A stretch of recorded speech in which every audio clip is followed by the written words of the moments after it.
Bonjour à chacun, ceux que je n'ai pas pu saluer avant. C'est une joie de vous avoir. Je suis contente parce que je me sentais très seule sur le côté là. Mais là, ça se remplit. C'est équilibré maintenant.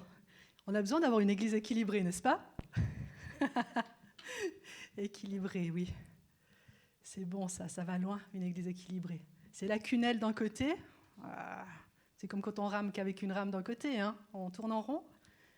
Mais une église équilibrée, ça va loin. Et Jésus nous aide à l'équilibrer. Jésus est notre équilibre en fait. Si Jésus est au centre, il n'y a pas de souci à se faire. Tout se met en place. Amen. Et c'est bon. Vous êtes courageux, hein? On a eu 1 heure de moins. La nuit fut courte.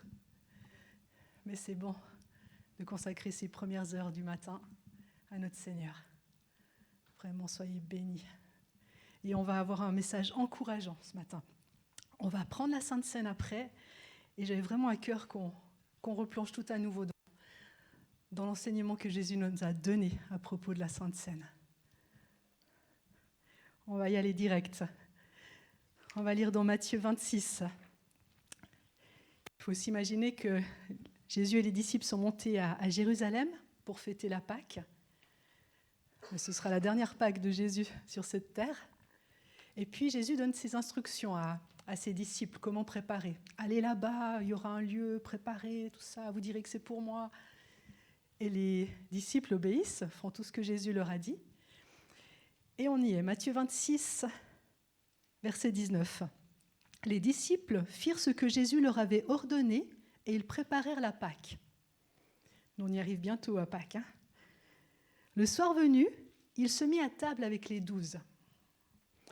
Pendant qu'ils mangeaient, Jésus prit du pain et après avoir dit la bénédiction, il le rompit et le donna aux disciples en disant « Prenez, mangez, ceci est mon corps. » Il prit ensuite une coupe et après avoir rendu grâce, il la leur donna en disant « Buvez-en tous, car ceci est mon sang, le sang de l'alliance, qui est répandu pour beaucoup pour le pardon des péchés.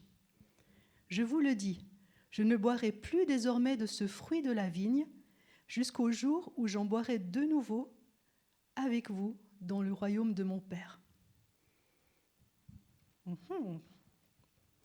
Il faut voir le contexte. Qu'est-ce que c'était la Pâque? Pourquoi le peuple juif fêtait la Pâque? Nous, on a une raison nouvelle, mais à ce moment-là, ils ne le savaient pas que Jésus allait mourir pour eux. Il avait essayé de leur dire, de leur expliquer, mais à ce stade-là, ils ne comprenaient pas grand-chose. On aurait été pareil à leur place. Hein. C'était révolutionnaire. Le peuple juif fêtait la Pâque, et Jésus aussi, parce que c'était une fête qui célébrait la sortie du peuple de Dieu de l'Égypte. On va lire, parce que c'est bon de se souvenir de tout ça. C'est dans Exode 12. On sera beaucoup dans la parole ce matin, mais c'est la meilleure chose, la meilleure place où on peut être. Ce n'est pas du blabla inutile, la parole, elle vient de Dieu lui-même. L'Éternel dit à Moïse et à Aaron dans le pays d'Égypte. Donc ils sont encore esclaves à ce moment-là. Parlez à toute la communauté d'Israël et dites, on prendra un agneau pour chaque famille, un agneau par maison. Ce sera un agneau sans défaut, mâle, âgé d'1 an. Vous pourrez prendre un agneau ou un chevreau. Vous l'aurez en garde jusqu'au 14e jour de ce mois, et toute l'assemblée de la communauté d'Israël l'immolera entre les 2 soirs. On prendra de son sang et l'on en mettra sur les 2 poteaux et sur le linteau de la porte des maisons où on le mangera. Cette même nuit, on en mangera la chair. C'était précis comme instruction. Hein. La suite. Cette nuit-là, je parcourrai le pays d'Égypte et je frapperai tous les premiers-nés du pays d'Égypte, depuis les hommes jusqu'au bétail. Et j'exercerai des jugements contre tous les dieux de l'Égypte. Je suis l'Éternel. Le sang vous servira de signe sur les maisons où vous serez. Je verrai le sang, je passerai au-dessus de vous, et il n'y aura pas sur vous de fléau destructeur quand je frapperai le pays d'Égypte. Ce qu'il faut savoir, peut-être juste entre parenthèses, c'est que chaque fois qu'on voit là, je frapperai, je ferai ci, je ferai ça, le texte original, c'est je laisserai, je permettrai. Ce n'est pas Dieu qui frappe. Dieu ne nous frappe pas. Mais Voilà, quand on est dans des zones où on ne devrait pas être, eh ben, des portes sont ouvertes pour que quelqu'un d'autre nous frappe. Voilà. Donc Dieu a dit, prenez un agneau, immolez-le, mangez-en la chair, le sang, vous le mettrez sur les linteaux et les bords de la porte, et quand je verrai ce signe, eh bien, je ne laisserai pas faire. Il ne se passera rien pour vous. Pas de jugement, pas de mort dans vos maisons. Amen. Et c'est ce qui s'est passé. Le peuple donc devait prendre cet agneau. Et quelles ont été les conséquences pour tous ceux qui ont obéi à ce moment-là? Et ils ont été épargnés. Le jugement n'est pas arrivé sur eux. La mort ne les a pas atteints. Ils ont pu être délivrés du pays d'Égypte. Ils sont sortis du pays d'Égypte. Et tout leur a été pourvu. Non mais vous vous rendez compte? Ils sont esclaves, ils sortent, et en plus, le pays qui les tenait captifs, il leur donne ce qu'il faut pour sortir. C'est pas Dieu, ça? Ils sont sortis avec de l'or, de l'argent, des vêtements. Vous savez, quand Dieu est avec nous, même notre ennemi servira notre cause s'il le faut. Oui, même notre ennemi, si Dieu le décide. Et là, le peuple a pu sortir d'Égypte. Et ça, c'était une préfiguration de ce que Jésus allait faire à la croix. On peut lire dans le psaume 105, verset 37, « Dieu fit sortir son peuple avec de l'argent et de l'or, on l'a dit, et nul ne chancela parmi ses tribus. » Nul ne chancela parmi ses tribus. Chanceler, c'est cachal dans le texte original, et ça veut dire trébucher, vaciller, s'affaiblir, se fatiguer, être faible. Dans le peuple d'Israël, personne n'a vacillé, ne s'est fatigué ou n'a été faible. Et il y avait un long chemin qui les attendait. Et le peuple d'Israël, quand il est sorti, à ce moment-là, il ne devait pas être très frais. Être captif, être esclave et être exploité, il ne devait pas être en pleine forme. Imaginez un peu. Battus. Ils n'allaient pas au fitness tous les soirs, après le travail. Non. Mais par la Pâque, en obéissant à ce que Dieu avait dit, ils ont été revigorés, fortifiés, et ils étaient prêts à affronter les années qui les attendaient dans le désert. C'est pas Dieu, ça? Alléluia. Dans n'importe quelle situation, n'importe quel état, on arrive au Seigneur, on accepte le Seigneur. Il nous redonne toutes les forces dont on aura besoin pour faire le travail qu'il a préparé pour nous. Amen.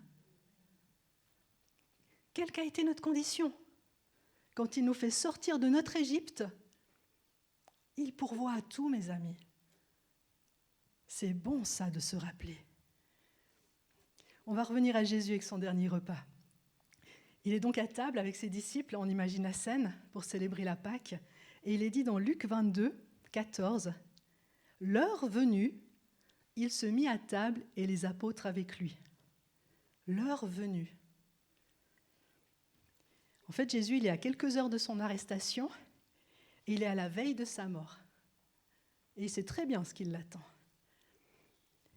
Dans Jean 13, verset 1, il est dit « Avant la fête de Pâques, sachant que l'heure était venue pour lui de passer de ce monde au Père, Jésus aima les siens jusqu'au bout. » Il connaissait les temps, Jésus.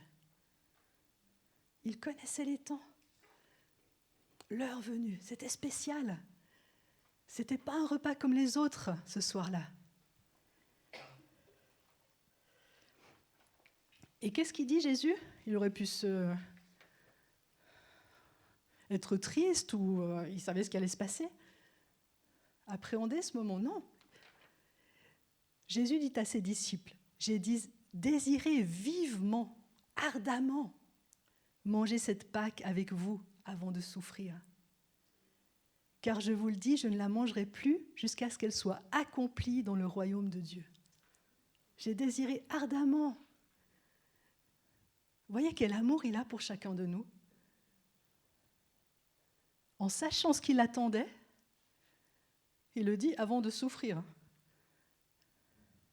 La mort la plus atroce qu'il y avait à ce moment-là. J'ai désiré ardemment. Quel amour il a eu pour nous. Il n'a pas hésité à aller jusqu'au bout, notre Seigneur. Et encore dans ces derniers moments, il enseigne. Et il aime. C'est aussi là qu'il va laver les pieds de ses disciples. Oh, est-ce qu'on réalise le Dieu merveilleux que nous avons?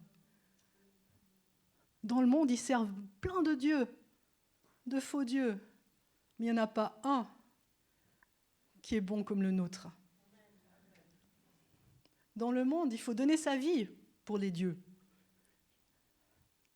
Lui, il a donné sa vie pour nous. Ah, c'est bon ça. Que ça nous fortifie, que ça nous enthousiasme, que ça nous encourage à aller jusqu'au bout. Alléluia. Il leur dit, donc j'ai désiré vivement manger cette Pâque. Et cette Pâque, elle allait être accomplie non pas par un petit agneau, comme lors de la sortie du peuple de Dieu d'Égypte, mais par Jésus lui-même. Il était l'agneau. Quand Jean-Baptiste il a vu Jésus arriver, pour ceux qui viennent en Israël, on verra, le Jourdain, l'endroit présumé, c'est toujours du présumé, mais c'était le Jourdain, puis Jean-Baptiste était là et baptisait les gens qui se repentaient. Et il a vu Jésus venir. Il a dit, voici l'agneau qui ôte le péché du monde. Il avait eu cette compréhension, cette révélation, qu'il était l'agneau. Vous savez, les sacrifices, c'était une préfiguration de ce qu'il fallait que Jésus fasse. Mais c'était chaque année, à chaque occasion, il fallait s'y remettre. Un sacrifice, dans l'Ancien Testament, il couvrait le péché. Mais ça ne changeait pas le cœur des pécheurs. Jésus, il est venu pour effacer le péché.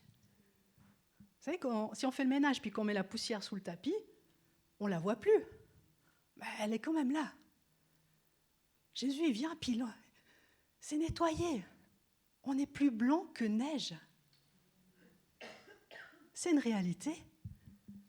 Ne nous laissons pas dire combien on est sale, combien on a fait ci, combien on a fait ça. Non. Si on a accepté Christ, qu'on lui a demandé pardon, c'est lavé, mes amis. Lavé. Pas mis sous le tapis, lavé. Et ça sent bon. Quand c'est lavé, ça sent bon. Alléluia. On continue, Luc 22. C'est aussi c'est une autre version, c'est Luc qui nous parle de la Sainte Seine instaurée par Jésus. Ensuite, Jésus prit du pain, et après avoir rendu grâce, il le rompit et leur donna en disant, « Ceci est mon corps qui est donné pour vous. Faites ceci en mémoire de moi. » Et voilà, c'est instauré. Faites ceci en mémoire de moi.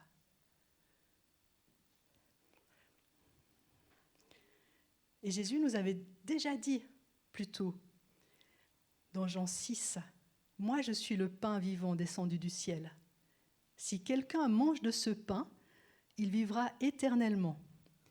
Et le pain que je donnerai, c'est ma chair pour la vie du monde. » Jésus leur dit, « En vérité, je vous le dis, si vous ne mangez la chair du Fils de l'homme et si vous ne buvez son sang, vous n'avez pas la vie en vous.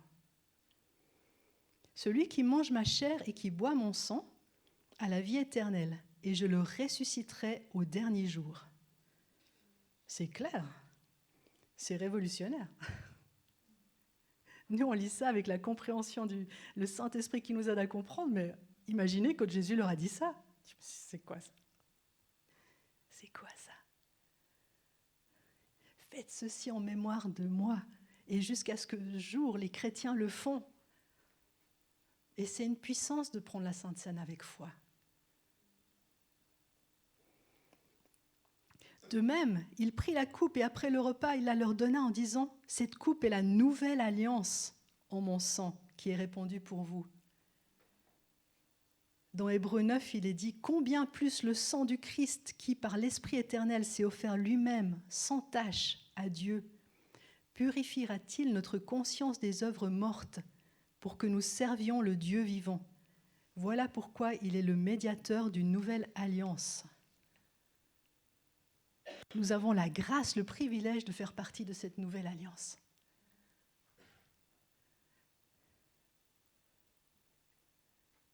Et nouvelle alliance, il y a plein de promesses qui y sont attachées, mes amis. Que Dieu nous révèle toujours plus profondément quelles sont ces promesses. Qu'est-ce qui est attaché ? Comme ce qu'on a dit avant, le salut, oui, c'est merveilleux d'avoir reçu le salut parce que Jésus a été à la croix. Mais le salut, ça englobe une multitude d'aspects. C'est pas juste un ticket pour aller au ciel. Et c'est déjà ça, c'est merveilleux. Déjà ça, on ne méritait rien. Mais c'est l'assurance de sa présence chaque instant sur cette terre, jusqu'à ce que nous le voyions face à face.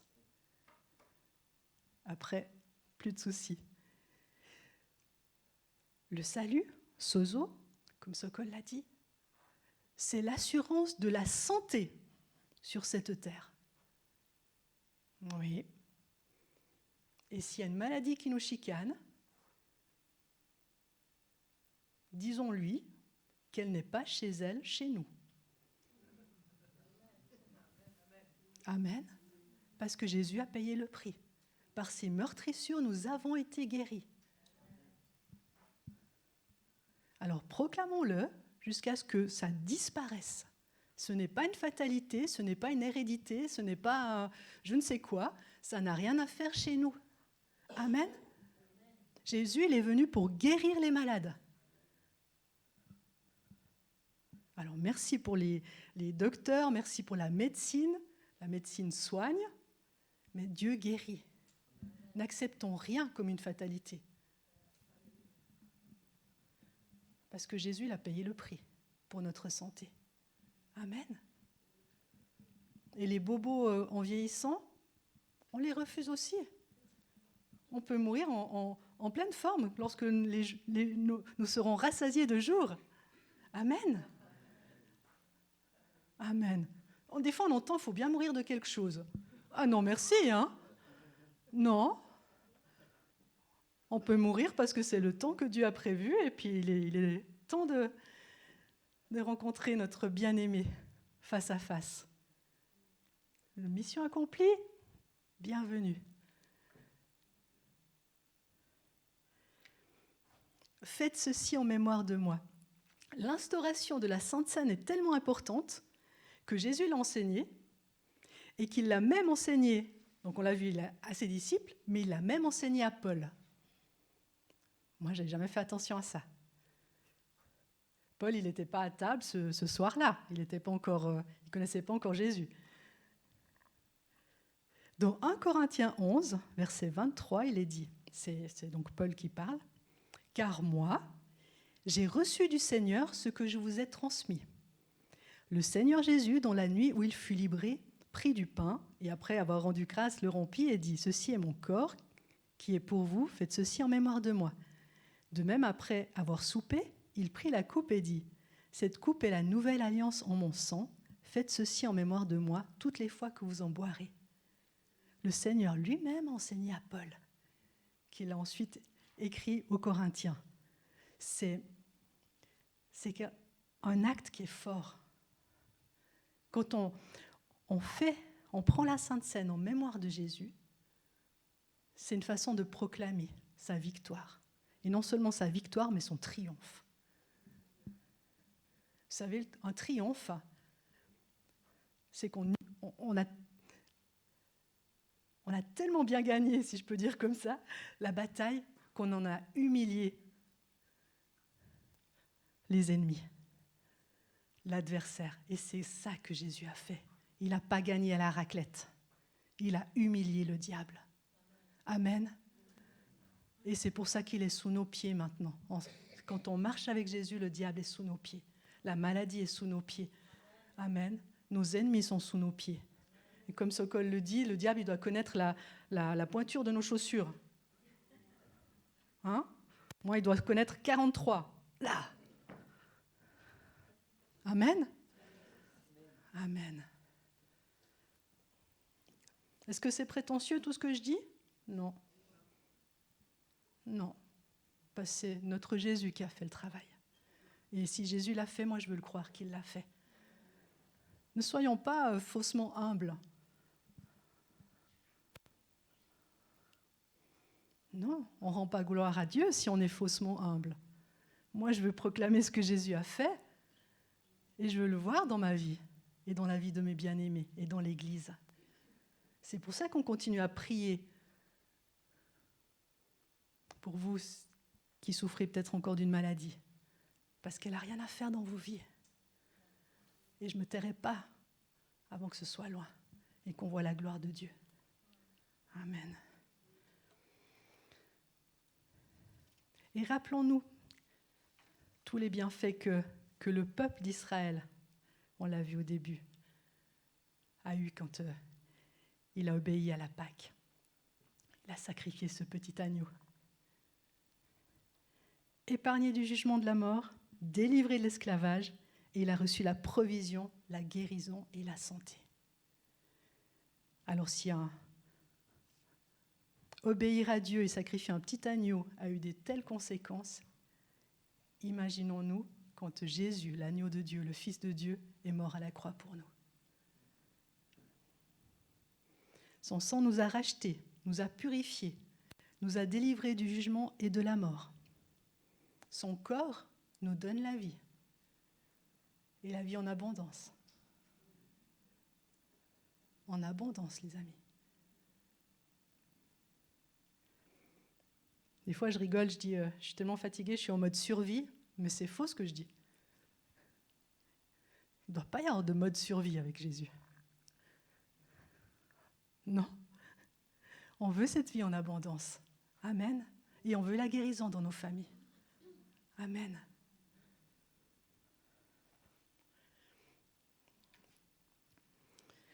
Nous avons l'assurance de la provision. Ne vous inquiétez de rien, disait Jésus. Occupez-vous de mon royaume et toutes choses vous seront données par-dessus. Et j'aime à le dire, j'ai jamais vu un chrétien qui manquait de quelque chose. Dieu a toujours pourvu.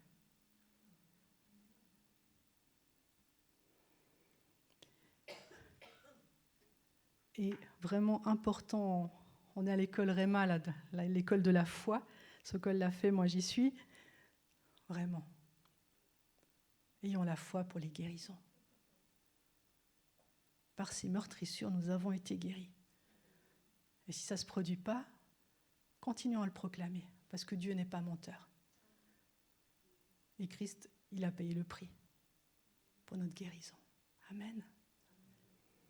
Psaume 23, on va terminer avec ça. Tu dresses devant moi une table en face de mes adversaires. Amen. Proclamer le sacrifice de Christ dans nos vies, c'est dresser une table en face de nos adversaires. L'adversaire ne peut pas nous toucher, pendant que nous, on se régale. Oh, c'est bon ça. Il ne peut pas nous toucher. Et pendant ce temps, est-ce qu'on a peur? Non, on se régale. Parce qu'il y a d'abondantes joies auprès de notre Seigneur. Amen. Et c'est qu'un avant-goût du festin des noces. Moi, j'aime manger, donc je vais me régaler. On va prendre la Sainte Seine en ayant tout ça en tête. La Sainte Seine, ce n'est pas un acte magique. Ce n'est pas un rituel. Non. Vous savez, ce n'est pas figé. On peut prendre la Sainte Seine, on la prend ensemble. On peut la prendre debout, vous pouvez rester assis. On peut la prendre dans nos maisons, juste avec son conjoint, même seul, on peut prendre la Sainte Seine. Soyons attentifs quand le Saint-Esprit nous dit « Tiens, ce sera un bon moment pour prendre la Sainte Seine. » Proclame la croix de Christ, proclame la victoire, le triomphe de Christ. Vous savez, des fois, il y a des actes concrets qu'on fait, puis ça a une portée spirituelle. Alors ce n'est pas un rituel, vraiment, ça se prend. Prenez-la dans vos maisons. Tout simplement. Tout simplement. Et quand on la prend avec foi, en mémoire de Jésus, ça a un impact. Alors que ce matin, on la prenne peut-être avec une pensée que Dieu a mis dans nos cœurs, un sujet particulier, en disant « Seigneur, je la prends en mémoire de toi, en sachant que dans cette situation, j'ai confiance que tu vas agir. » Amen.